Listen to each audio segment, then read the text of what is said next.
கொண்டு தொழுதாலே மகிழ்பவா உனை நினைந்து நலம் வேண்டி வருகின்றோம் கிரிவலம்.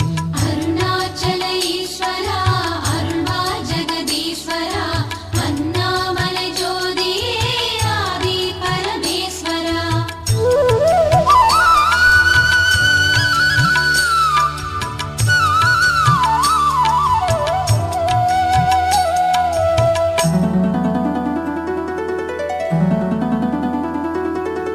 ஆக்கம் தந்து ஊக்கம் தந்து ஆற்றல் தரும் ஆண்டவா உனை நினைந்து நலம் வேண்டி வருகின்றோம் கிரிவலம்.